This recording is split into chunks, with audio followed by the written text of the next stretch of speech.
sometimes I even forget how many books I have out right now. So I want to say I have the 2 ghost story collections. I have 2 kind of paranormal, bordering on horror, but maybe paranormal romance type books, Mm. and then 1 straight horror novel out right now.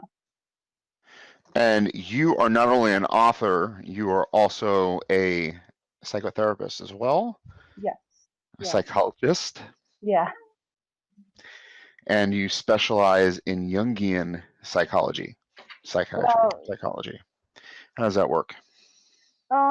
well, I don't use Jung as much as I thought I would when I went through the training course. I tend to actually, as far as my private practice is concerned, Mm. I tend to be what I call eclectic. That means I use whatever is needed. Hmm. Since I have a very diverse patient population, I rarely use Jungian straight through. I'll use a lot of mixtures of CBT. I do when I do art therapy, it's almost completely Jungian though. For some reason, that seems to meld together well for me. Cognitive behavioral therapy is CBT. Yeah, I use that a lot. I use DBT a lot, dialectic behavior therapy. Um, I tend to be all over the place actually because everybody's different. Everybody's Everybody different, right? walks, yeah, and you can't. There's some things that will not work for certain people, and if you try to do it, it will just irritate them, and that's not the goal of therapy. When you were in school, though, Jung called to you. I imagine Um, you were drawn to him on some level or another. Yeah, I mean, Jung called to me, I think, because especially since I write and am a therapist, there are certain archetypes that you touch, especially when you're getting involved in ghost stories and folklore, and Mm. that are very Jungian, and it's hard to work, I think, across between writing and collecting ghost stories and paranormal events and psychology without seeing a lot of Jungian archetypes and just a lot of ideas and concepts that he generated initially. Does that make How sense? are ghost stories Jungian? I mean, every single culture you go to has a lot of similarities. And, that's classic Carl Jung coming from the notion of collective unconscious. I mean, one of his passions was, going between cultures and finding these universal truths. Like he found a Cinderella story in every culture. The same is true for ghost stories. I mean, white lady ghosts you can find in almost every country and culture. Um, it's beautiful because the idea of the Hungry Ghost Festival, which traditionally came from China, you also see the same traditions in like the Mexican Day of the Dead. And you couldn't have 2 cultures that are more religiously and, historically different and separate, but they Geographically have this, different. Just yeah, in there's every way, nothing similar. Yeah, they're different, but they have the same folklore, especially when you're looking at paranormal elements and dealing with the dead and ghosts. it's very interesting, right? We're talking about symbols, aren't we? Yes. So there are And these universal symbols and ghost stories that no matter where you go and no matter what country you're in looking at haunted locations, you've seen the same stories over and over again. why do you think that is? Why do you think we have these collective symbols for death, And for the afterlife, for paranormal?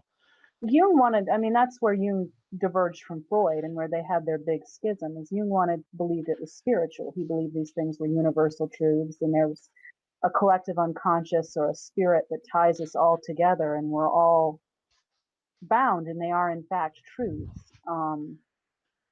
Everybody believes something different. I myself do believe that there are universal things, Hmm. and there is a collective unconscious that binds us all together, or And a spirit. Freud was A like, it's all spirit. psychology. It's all in the mind. These are nothing universal about them. We're creating these in our own experience, in our own existences, basically.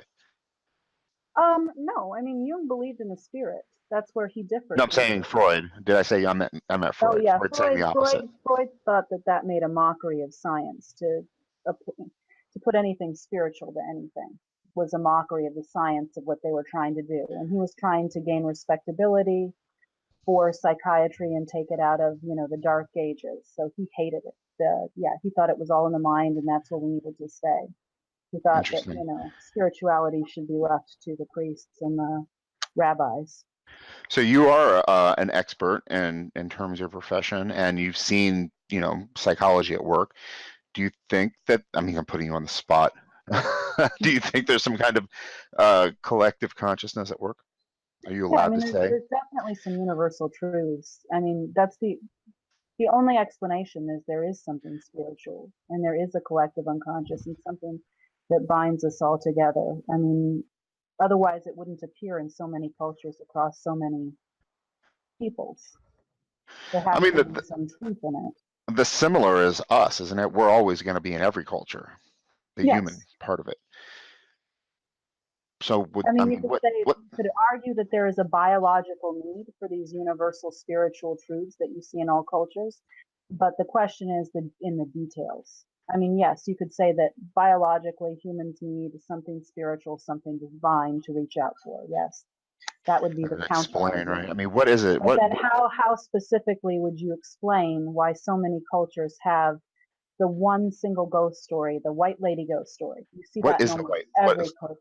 what is the white lady The ghost white story? lady ghost story is the tragic romantic heroine. You know, she falls in love. Usually she kills herself because love was unrequited or she was unable to obtain her lover for whatever reason. And then she usually kills herself and she's always in white and she, wanders the place where she died. Huh. And Free. every culture has a similar story to this. I mean, every culture I've looked at, granted, I can't look at every culture. I'm sure there are some cultures in Africa or Southeast Asia that I'm missing here. Well, that is kind of universal, though, isn't it? The unrequited love, the one that couldn't handle losing their Yeah, boyfriend or girlfriend. I mean, that is a human thing, very much so. yeah, and she's always in white for some reason. You know, they Interesting. have her in the Philippines, they have her in Japan, they have her here, obviously, European culture, And and you she's really can't always say in white. white is universally considered this because it's not, is it? White is not No, a symbol that kind of goes from culture to culture to culture. It kind of changes. no, I mean, it's, in our culture, we associate it with brides, but there are cultures where brides wear red. Or So it's innocent. not, Yeah, I yeah. mean, it's very interesting. So what is the symbolism behind the white then? I mean, the symbolism in our culture in white is always purity, but that's not universally true. So why is the same iconography, the same archetype of the white lady seen across cultures in the same color? In the same color. I mean, what is it? I mean, I want to know. And well, and that's what I'm saying. That's where you would argue that there is, Jung was touching on something true.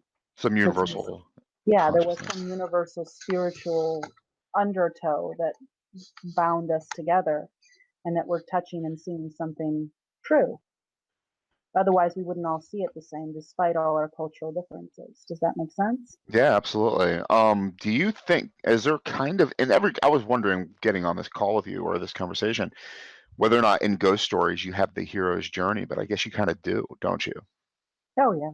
Kind of ripped from their what the place that they're used to and thrust into a new environment where they have to kind of struggle to whatever they want to accomplish or what have you. Yeah. I mean, ghost stories, I mean, that's what makes them so wonderful is that they're rich with all sorts of classic archetypes, the lost love, the broken hero, um, the person who dies, the noble hero who dies nobly saving people and is lost for eternity. I mean, every ghost story has a different archetype in it, at least the big ones we see over and over again. Hmm. And you do collect ghost stories on your blog on your website, and I saw that. Yeah, I love collecting ghost stories. When did that start for you? Um, I want to say around 2010, could be off because I'm getting old and the years blend together. Um, it started for me because I had my first book was a horror novel, and I was trying to do some advanced marketing. So I started just collecting, local ghost stories from friends and people, but it kind of took off and developed a life of its own and became a passion of its own, separate from the novel writing. Uh-huh. And the blog became really popular for a while, and I guess I got the two collections of ghost stories. The publisher reached out to me and asked me to do those on his own. So And you consider that nonfiction, don't you? I consider it folklore. because Folklore. some of them I don't know, I wouldn't argue are necessarily true. Um, Again, if we're going from the Jungian perspective, I think that they're tapping into these universal ideas and these kind of spiritual ideas, but I don't know if they're true. Take, for example, Crybaby Bridge is one I wrote about in my book, or Crybaby Hollow. And if you go across the country, almost every state has at least one or two Crybaby Hollows with very similar stories. So I don't think that's really true. I just think that's fun regional folklore. Huh. So whether or not it's true or folklore, I can't say. For some of the ghost stories that I collected from personal people, I would argue are true. The people I interviewed showed no sign of mental illness. They had no prior history of hallucinations or delusions. They seemed very clear. A lot of them were reticent to admit they had seen ghosts. They weren't seeking publicity or notoriety. So I would argue that the personal ghost stories are true. That's what makes you so fascinating to me, is that you are a therapist. You're somebody that deals in the actuality of psychology, and then you're also addressing it in terms of the parapsychology as well. The first story on your website that I kind of looked through, I noticed that you were kind of talking about the loneliness that the ghost was feeling. This ghost was always kind of lonely, so it followed the person from house to house or something along those lines. I find that incredibly interesting. I mean, do you find yourself kind of investigating the psychology of the haunting as well as the what's happening within the haunting itself? I mean, I think that's the most fascinating part of hauntings to me. I mean, and that's kind of why some of the ghost story TV shows drive me a little crazy too, because they tend to go in and taunt the ghosts. But theoretically, every ghost was once a person Yeah, and a living person, and now they're a dead person, so they still have a soul. So they still have a psychology and they still have wants and needs. Otherwise, they wouldn't be left behind. Um, So yeah, to me, that's the most interesting part of any ghost story is why are they still here? yeah. Why are they still here? I mean, I mean, in terms of go ahead. Sorry. ghosts, I mean, we're talking about the afterlife, right? We're talking about the most divine mystery humanity has. What happens after you die? And these people's souls, if that's what you want to call it, are stuck on a plane of we could see them, they can see us type situation, or maybe not even see us. Why do you think that? I mean, I don't know, man. It's such an interesting question. Life after death, right? Why are they here, and what can they go someplace else? I mean, Well, and that is I the don't- universal question that I think draws right? people to ghost stories is, wanting to understand something that we is utterly unattainable for us, which is an understanding of life after death.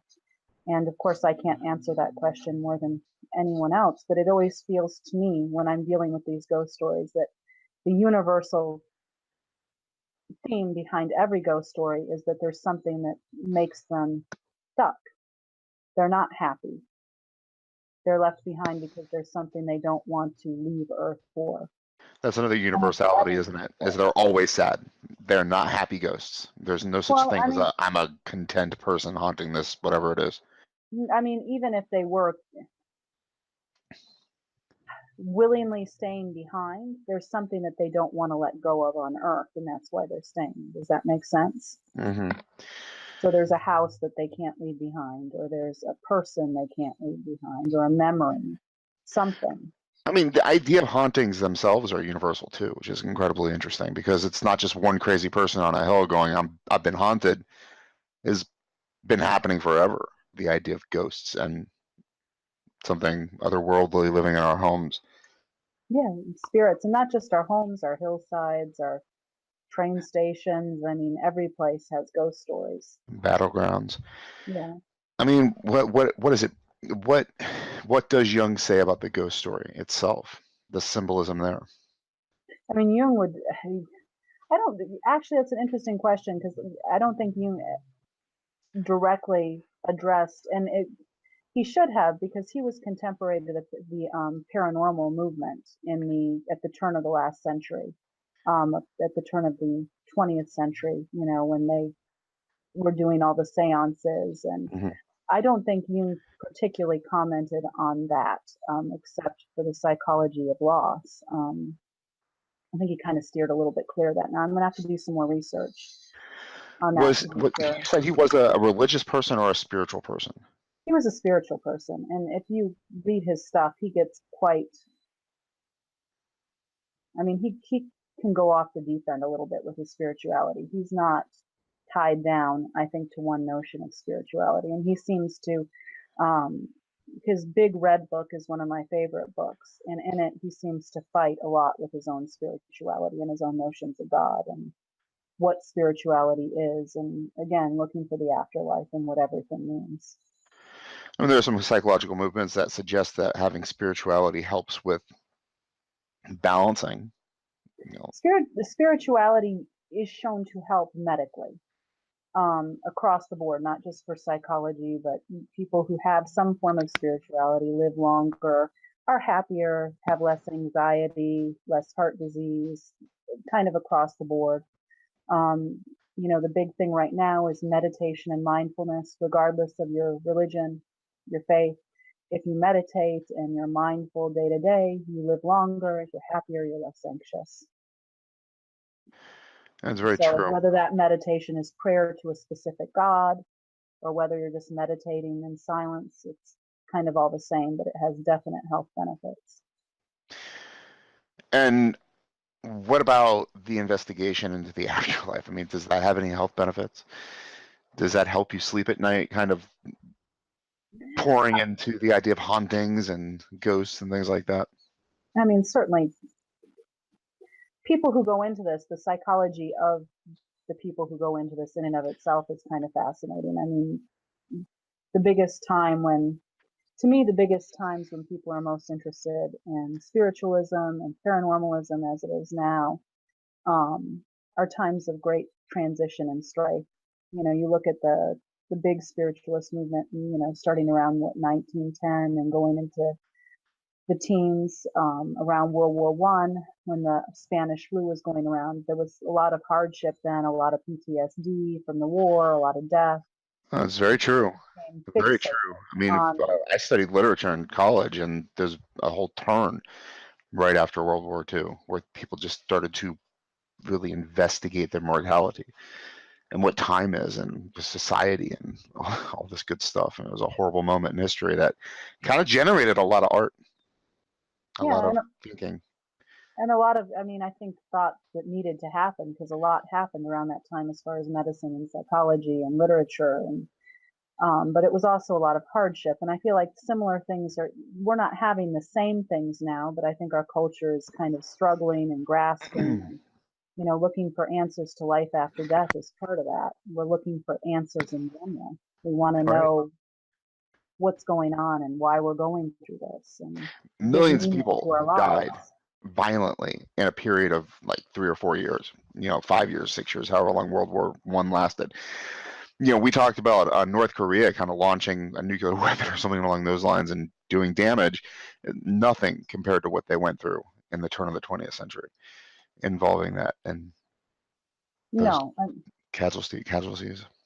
no, I mean, we in our lifetimes have never seen anything like that, or World War II, or the Great Depression. I mean, we live kind of sheltered lives to some degree in the United States. Kind of death feeds that, doesn't it? Makes you kind of aware. And what are we kind of working on now? The idea of hedonism, in a way, fixing things. I think we're at a crossroads where there's lots of different ideas and conflict, and I think that's why a lot of people are turning to questions of life after death because there are so many different ideas and such constant conflict that we're all looking for some universal truth that we can grab onto. Right, something maybe better than where we are right now. Yes. That this means something, this leads to something, this isn't just a complete waste of time. Yeah, that we'll get to the end and there'll be something better and we will have fought for something and our loved And, ones are still there waiting for us. and ghost stories are kind of like the beginning of that, aren't they? It's kind of like the first tier of, hey, when you die, you can become a ghost. Yeah. Or you can go to Summerland in terms of, all the other stuff that's out there. What have you seen? I mean, I know you're traveling all the time. You're going to ghost haunting sites and spots and whatnot. Have you had any experiences that you'd want to share that kind of Uh, raised your hackles and made you think? I tend to be drawn to places that are haunted. I don't get really nervous or afraid. I Mm, don't. understand that. I'm not someone that gets jittery. I think my best ghost stories are from, we have a family house, or we sold it. My family had a house that had been in our family since, I think, 1850 Wow. in northern Michigan, in Sheboygan, Michigan, way up by, not quite in the UP, but by the UP. And it was this old Victorian mansion, and that place had the best ghost stories, not just mine, but the entire family's. And my best story was I took my kids up there when they were little, and everybody else was gone, and I was upstairs trying to entertain them, and we were playing hide and seek. And the upstairs was big; there was 8 bedrooms, so there was a lot of good places to hide up there. And then there was an attic and a cupola. So we were running around hiding, and I thought my kids were so little they weren't very good hiders. So I saw something under the covers moving in one of the beds, and I thought it was one of my kids doing a typical terrible job hiding, because Hmm. they were squirming constantly. And so I went and sat down on the bed and said, "Oh, I don't know where they are." You know how parents do. Uh-huh. And then I pulled the covers back, and my child was not under the covers. And you were so sure they were. Well, there was a lot of squirming. In fact, there was a doll shoved under the covers. So, yeah, that was kind of creepy. Not so much for me, again, but I didn't tell my kids about it until they were much older, because I knew they wouldn't sleep that night if I told them.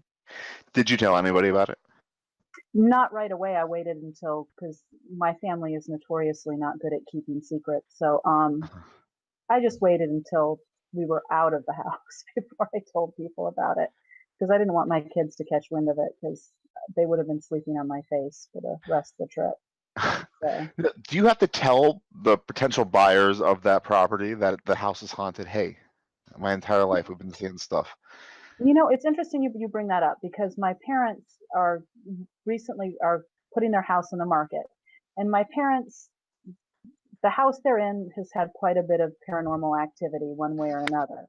And they brought it up with the realtor. They're like, "Well, we don't want to, not tell people." And she's like, "Nope, there's no legal reason you have to tell anyone that ever." Hmm. So they didn't put it in. Something about somebody dying or something, I think, is something that you have to mention within like a certain number of owners or something like that. I'm not quite sure. I'm not a lawyer. I don't know. The realtor said there was no reason for them to mention anything that had happened in the house.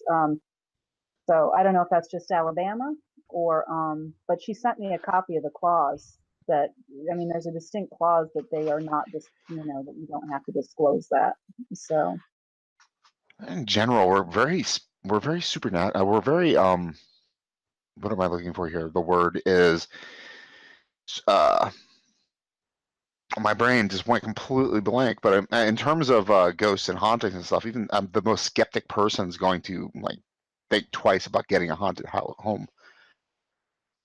um, well, yeah, and I think that's true, because, I've seen even the most skeptical atheist person really creeped out by, events that can't be explained. The unexplained is always creepy, even if you don't believe in it. If you're standing in front of you, it's terrifying, if that makes sense. You might deny it later.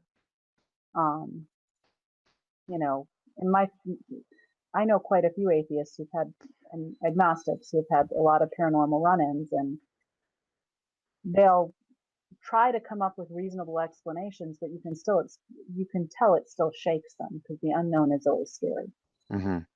and no one wants to confront that. In general, it's not in your face though. It's more peripheral. I mean, you kind of sense it. Something's wrong, or I see that. It's not like a pop up. There's a ghost in my face type situation.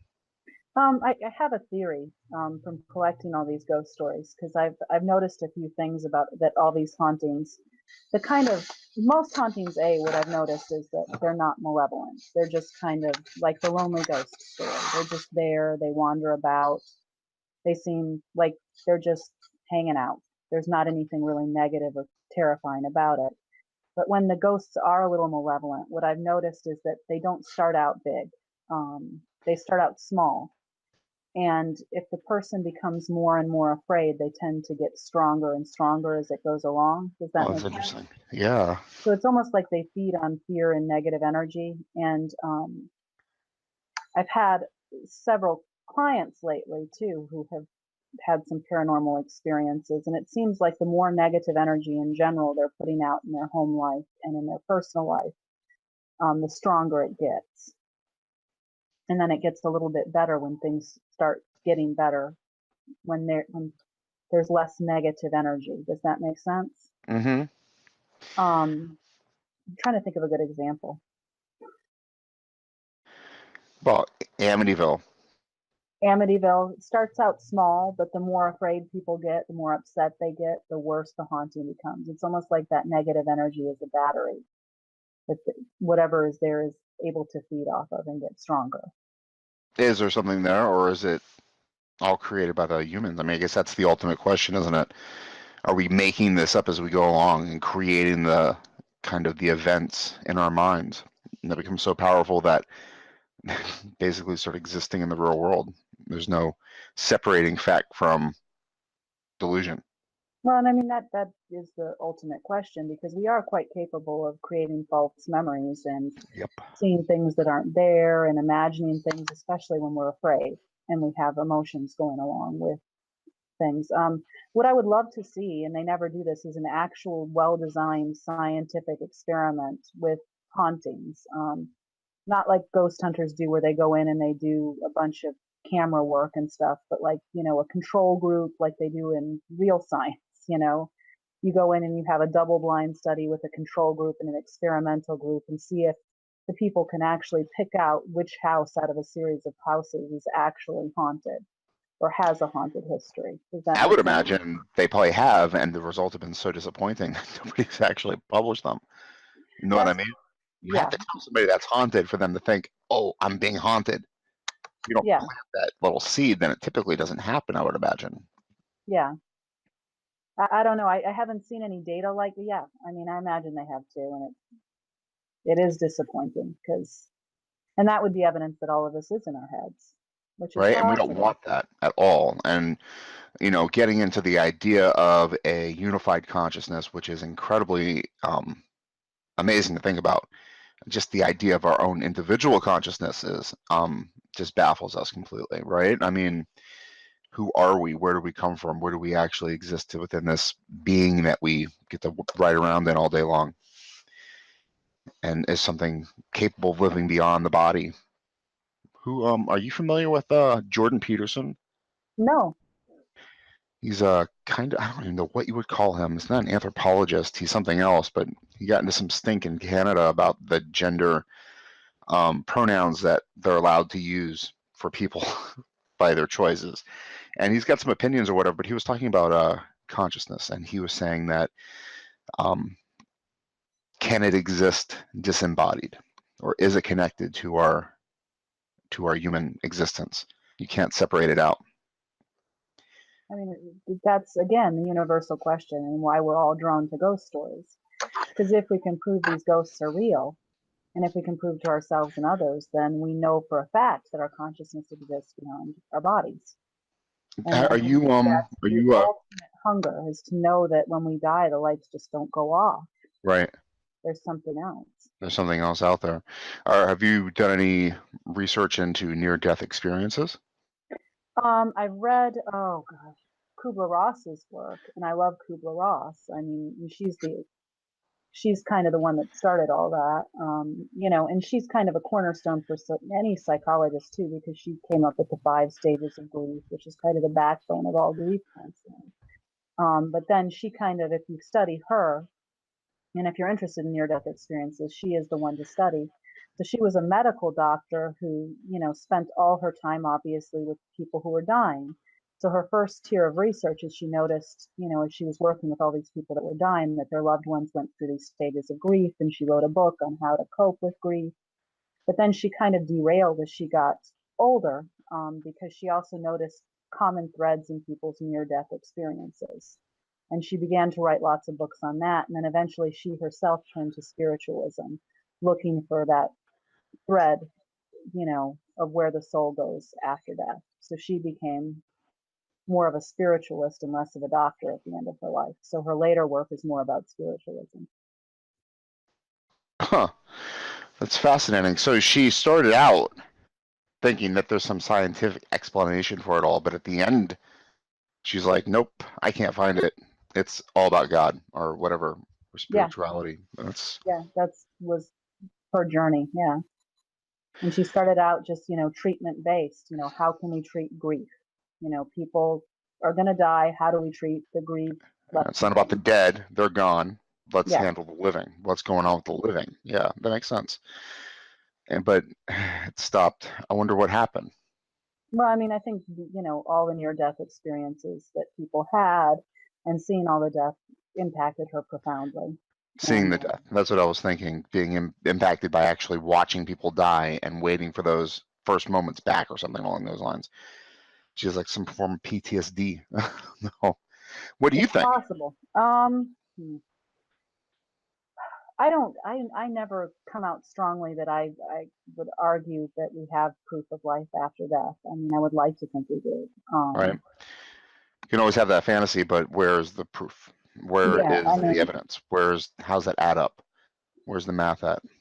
from a spiritual perspective, I would say yes, I believe in ghosts and I believe that there is something afterwards, but scientifically I couldn't make that argument that Only there's because you feel it. evidence. Yeah. And Yeah. that's basically where it comes down to, isn't it? I mean, going back to the original, well, the question I asked was, is it ever in your face or is it always just off to the corner of your eyesight? Are you seeing something and you're looking Yeah, at I it going, oh my God, that's a goat man? Or are you kind of guessing that's a goat man because the leaves kind of rustled and you can explain it any well, other and way? that's what I was saying with the ramping up is that initially it's never in your face, but certainly if you have prolonged The confidence, psychological ramping there, up, yeah. yeah, there are people that describe seeing something face to face. I mean, going back to that lonely ghost story, the one that I put up today. I Hmm. mean, at first she was just having lights flickering on and off, but in her, her last confrontation, she saw the ghost face to face. In actuality, I mean, really thinking about it, the near-death experience researcher kind of went in the same way, where it started small, grief. That's the answer to everything, and it kept getting bigger and bigger and bigger to the point where it became God to her. It Yeah, became something more. It became a heaven and an afterlife. yeah. It's kind of incredible. What's your first novel about? I know you said horror story, but I did my internship at Searcy State Hospital in South Alabama. And it was just a fascinating, amazingly fascinating place. And it was ironic because most of the people who worked and lived there had no idea about the history. mhm. But it was this odd building it was set, it was buildings within buildings. So when you drove up, you saw these huge, massive white chipped walls. And what the white chipped walls were is it was originally a fort built, I think, in 1750 when the French owned Alabama and the South, when it was still old French territory. And the fort then passed over to the Spanish and then to the Americans. So the Americans got a hold of it and they held it as a fort for a long time. And they used it for the Indians during the Trail of Tears. And Geronimo supposedly stayed there for, I think, 3 years. Okay. And so they had a door in the lobby, and it was supposedly the door to Geronimo's cell. Of course, history tells us he never really stayed in the cell. He usually wandered the courtyards, but that's what they liked to say when you walked into the institution. So then it was transferred from a fort to a mental institution. I think I want to say 1880 or 1890, but it became the African American Mental Institution.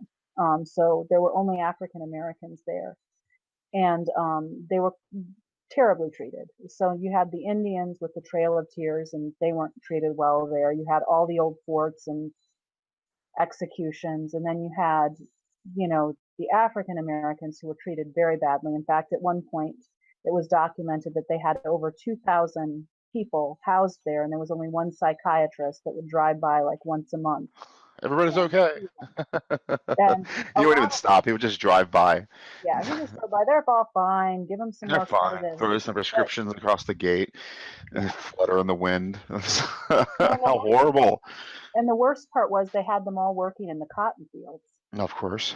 Yeah, so then finally in the 70s everything was desegregated and it became, just a regular psychiatric institute, and I worked there, and it was very surreal that and there were buildings from all different time periods. There was the original fort structures, which weren't really used anymore. And then there were these two big Victorian buildings. And then there were these buildings that were clearly built in the 70s that were the more modern buildings that we used. And it was just kind of surreal that we were still treating people for mental illnesses in a location where all this just blatant cruelty and horror had happened. Yeah. So I wrote a book about it because it felt like it needed to have a book written about it. And it was, fiction. So it was a main character who was a psychologist and came in. And of course, it's haunted because it felt like it had to be with that much history. And what was interesting is that after the book came out, I had several people who had family there in the 50s when it was kind of at its worst write to me and ask me if I could find out any records of what happened to, their uncle who had gone there and been admitted there and just disappeared. And no one ever heard from him again. And that was hard because, of course, I couldn't help them with that. And there were a lot of really sad stories. So people just disappeared in the 1950s. I mean, that was yesterday. Yeah. And that was like the heyday of American Americana, and people were disappearing in mental hospitals. Well, and they were African Americans in the South, so yeah, a different story for them than for everybody else, right? Well, your last name is French. Pinot? Yeah, Penot is French, but that's not really my name. That's my husband's name. So he's long time Alabama family type situation. No, originally I was a David. We're from Michigan. Oh, okay. You set up a peninsula. I was like, wait, I thought she's from Alabama. My father's part Filipino, so we're kind of all over the place. Oh, interesting. Yeah. From Filipino, the Philippines? Yeah, he lived in the Philippines till he was 4. Oh, okay. Yeah. So, and then he moved to Michigan. Then the family came back to Michigan. Did you have any experiences at the mental health hospital? The or mental just the health general? hospital was. I wouldn't have known if I did. I mean, everything there was so much to do. I mean, when you're doing an internship someplace like that, and I worked on the acute ward or the chronic ward for a long time, and there was so much serious mental illness. There are times a ghost could have probably just walked up to me and kicked me in the head, and I would have just kind of dusted it off and went back to my work because there was a lot of work to do. Did you publish independently or traditionally with your first novel? Traditionally, Oh, yeah. okay. I mean, everything I did until very recently was traditional publishing. I have 2 books coming out this year that I'm doing independent. And the reason being is that I love traditional publishing in some ways, but I know a lot of writers recently who are doing much better as far as financially going on their own. I know that sounds terrible, but the publishing The houses truth take of the matter. most of what you make. So I thought I'd give it a shot and see how it goes. Stephen King and Joe Hill have a short story, #1 short story on Amazon.com. Makes like 8,000 sales a month, something like that. Decent amount for a short story, being the names associated with it. But every time one sells, they make 50 cents, and things like $8 or something along those lines. Well, and that's what I realized. The Haunted North Alabama and Haunted Chattanooga do really well. I mean, they sell well. Every year they keep selling well. And what I see of that is, I think 7%.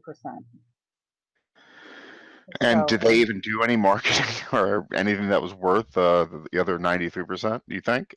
oh, Or I can mean, you? that publishing house, they're great. I mean, I would never knock them. They send me to Costco to do book signings and Barnes and Noble, and they have great distribution. And they even place the books at weird places. Like there was a museum here on the mountain called Burritt Museum on the Mountain. There's a tiny little gift shop in there, and my books are in there. And so they That's do a good cool. job, but it's just 7%. It's worth a try Get you to see upset. if Yeah. going on your own could. Do you think that you would actually want to do all the stuff they do for you, like call the Costco's and set up the book signings and all Oh, that good stuff? absolutely not. I absolutely am paying people to do all that for me. Oh, okay. So you're Yeah. going to be more of the publisher. You're going to take on Yeah, all those hats and dish out the jobs to other people. yeah. No, I have. What is Joanne? Um, she's been Joanna. She was actually she worked with one of my publishing houses, and she's been helping me with a lot of the logistics of getting my next two books out in a way that makes sense and is well marketed and not stupid, because I would probably do a very stupid job if it was just me. So you wrote one piece of fiction, and then the other ones have been folklorish nonfiction pieces. No, I wrote Circe, which was fiction, and then I did the two folklorish ones, and then I have Death's Dream Kingdom, which actually is just about the afterlife, because obviously I've spent a lot of time thinking about the afterlife. So I want to say that the entire book is set after the main character dies. Um, It's so sensitive, isn't it, to talk about that kind of stuff? Because I'm so curious. I mean, you wrote a book, so I'm like, I want to know about your afterlife now. I want to know yeah, what you wrote about. well, and I think that book, Death's Dream Kingdom, which was actually probably one of my least favorite books because it gets really they marketed it to be a paranormal romance, Uh-huh. but it actually gets pretty philosophical and is more heavy. It's a fairly heavy book, is what I've been told. So Hmm. a lot of the people I think who buy it are they're not getting what they were expecting. I mean, there's definitely some romantic elements in it, but it gets into what is life after death, what happens after this, why am I here, all those type of questions, more heavily. So if you're just looking for a light romance, it's not going to make you So happy. why would they just looking for an easy place to put it on a shelf?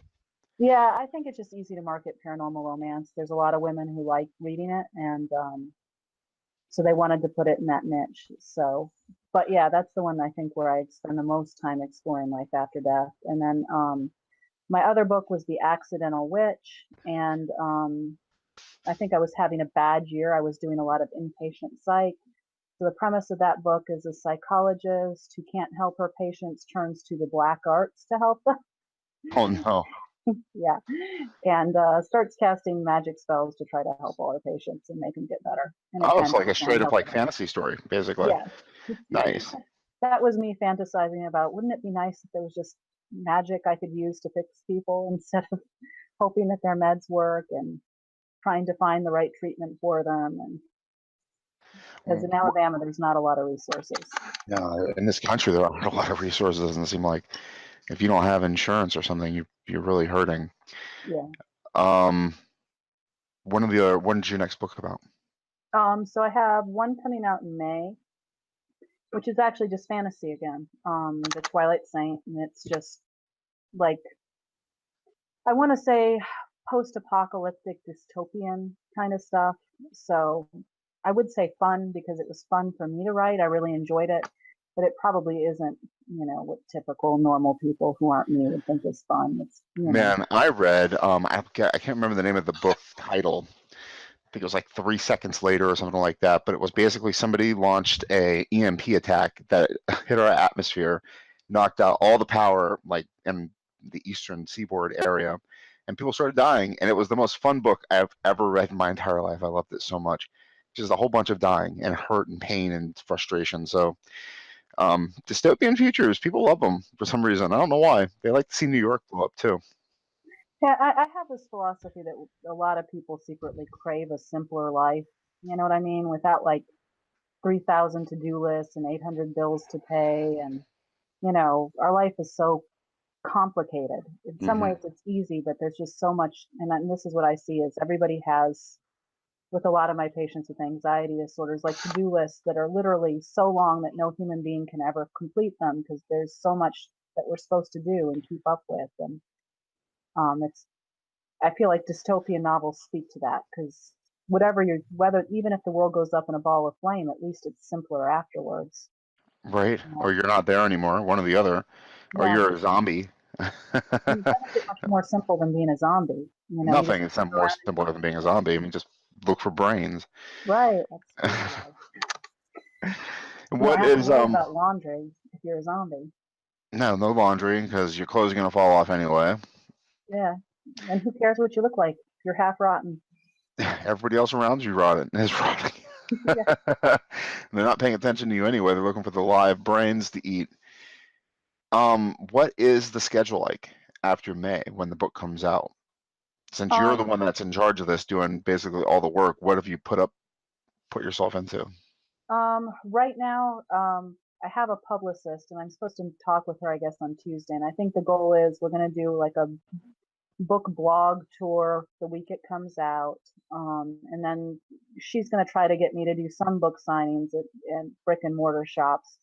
But we're also going to be doing a lot of online marketing because obviously that's where a lot of people buy books now too. And I'm hoping to be able to go, since it's more science fictiony and dystopian, to do some like cons and things too, because that's Oh, fun.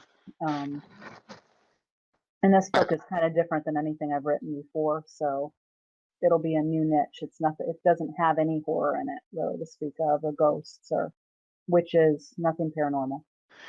are you going to get back to your roots?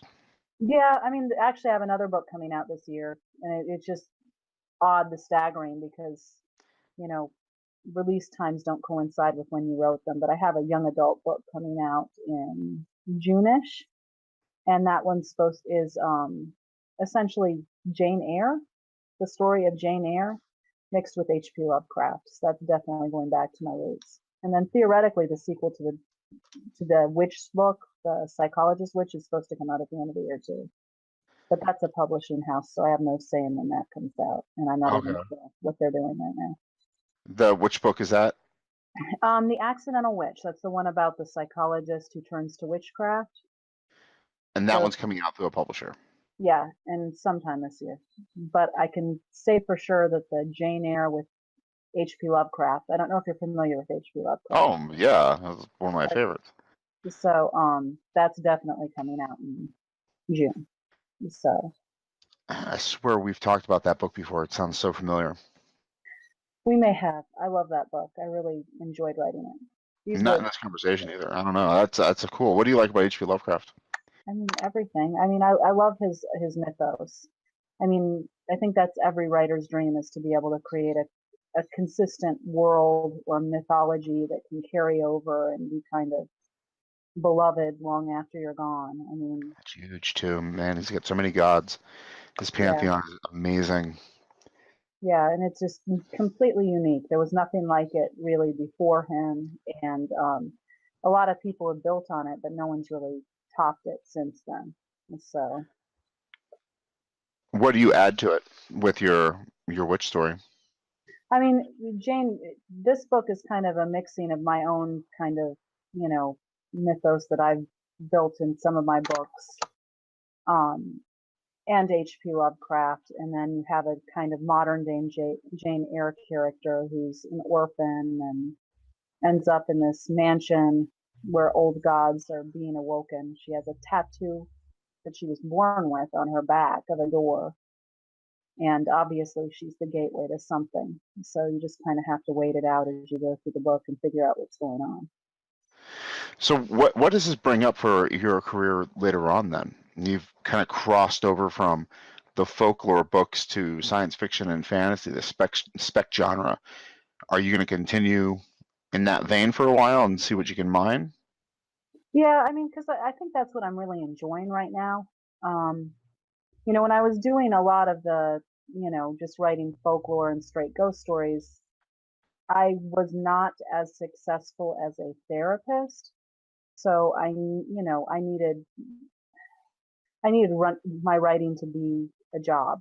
Um, does that make sense? And Yeah, absolutely, more because that's people are how it should doing, be.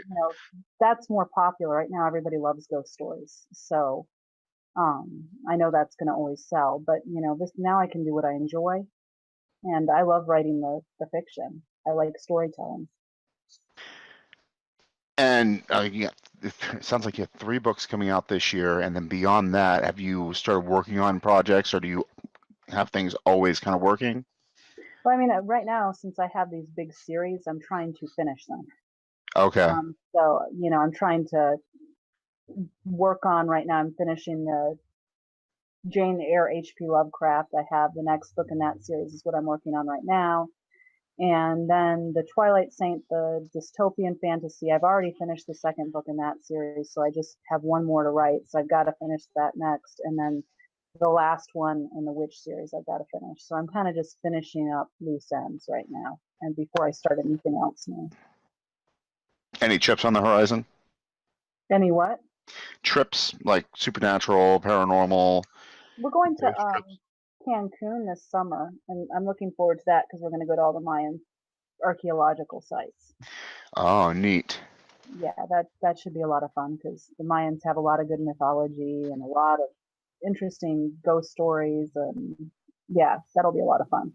What are you going to do with the website now that you're kind of shifting over a little bit to science fiction and fantasy? Are you going to keep it ghost stories, or are you going to broaden it up a little bit to include other elements of the genre? That's a good question. I really like writing the ghost stories. So I probably either way, I will always have ghost stories in there. Just because it's an excuse to go to cool places and write about things, and I like Right. having that excuse. I was looking at your website going, oh, I want to do this. I want to do a weekly website. I mean, it's a good excuse. What was really fun is when that was what I was doing the most of. There was even a couple people that paid to fly me out to places that were cool and haunted, and and then I wrote about them for them. So yeah, I mean I'll probably always do that. I might eventually add like periodic short fiction pieces. I think that might be how I'm going to change up the blog now. Is like some flash fiction. Mm.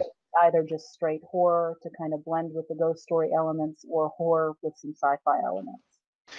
That's what I did. I put some flash fiction on my website because I wanted to showcase my writing. I kind of keep the short fiction off of it though, because I want to throw it into magazines. You know what I mean? They won't take anything that's been published anywhere. Yeah. Like you have all these 5,000, 10,000 word pieces that you'd love to share, but you're like, oh, I'd rather try to find a publication that'll buy it from me. Well, and a lot of my stuff has already been bought by publications, and I'm so old that, when I did a lot of my short stories, I was young, and, like I shouldn't admit to this, the first magazine that ever published me was Cthulhu Sex Magazine, and that's gone under, so I Do can you still put have that story story? in I there. want to read that story. Can you?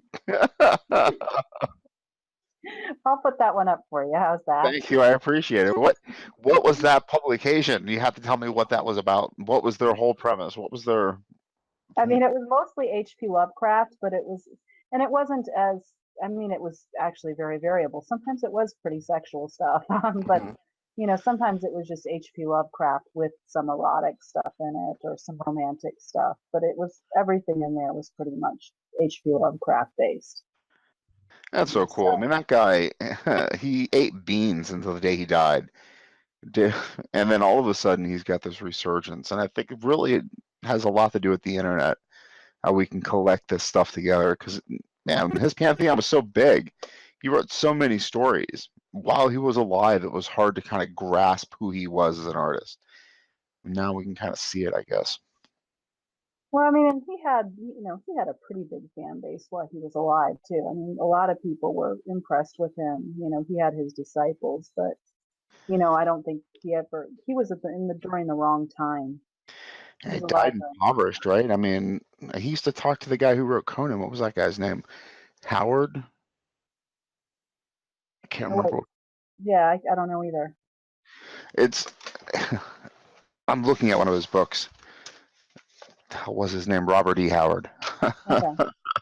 It just never wants to come out for some reason. It's a nice name. It just doesn't want to roll off the tongue. But that guy was rich, right? Robert Howard had money from his publications. He wasn't eating beans to survive. And it's funny how Lovecraft was struggling so hard. But yeah, you're right. I mean, he had to have had a following. Otherwise, we wouldn't know who he is.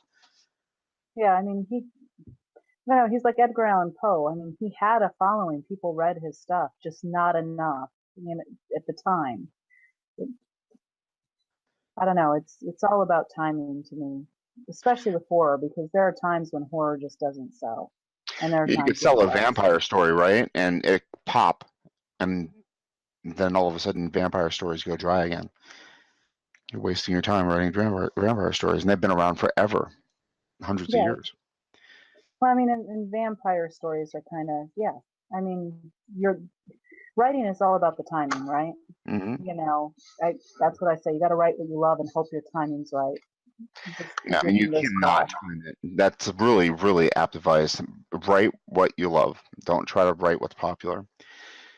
Um, Man, so we've been talking about 55 minutes. This started out rough, not being able to hear each other, but I'm really happy that I got an opportunity to talk to you. Yeah, it Um, was great talking to you too. And I am sorry about the technical difficulties. Not worry at all. We figured it out. It looked like it was just settings. I tend to finish these things up with three questions, and the first one would be, I mean, it really, you have had interesting literary career in terms of you work professionally at a job that's hard, and then you produce art somehow. I mean, that seems mind-boggling to me that you're able to function after the job that you do.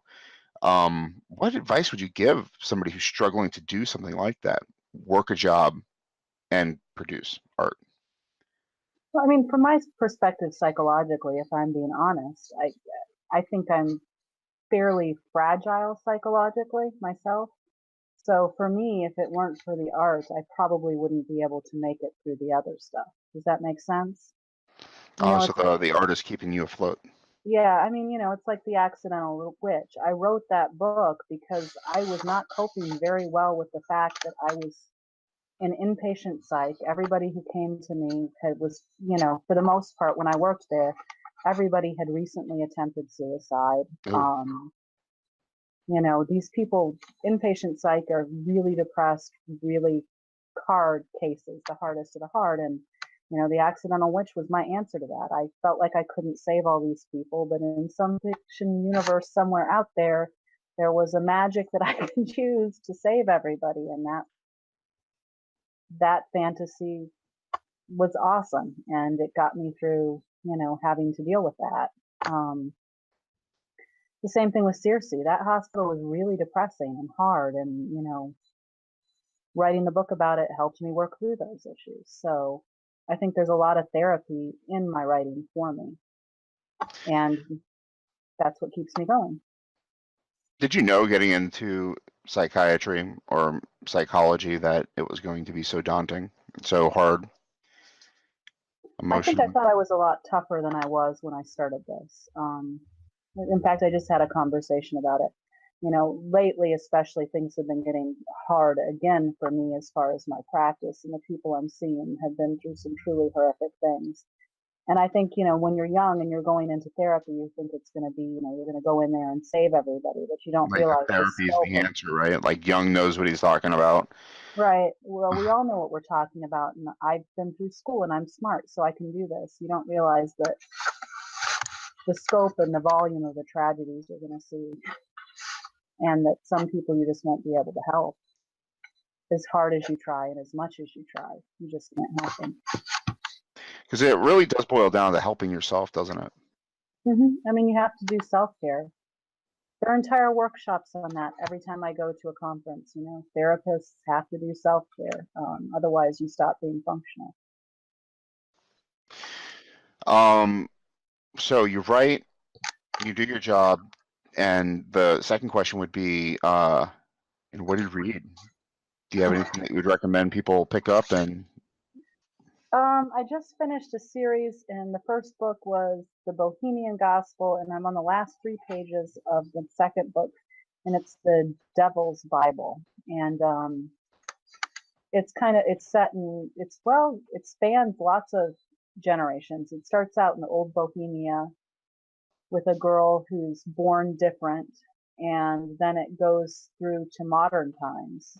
Um, in the second book, and it's kind of about the origin of this amazing book called The Devil's Bible.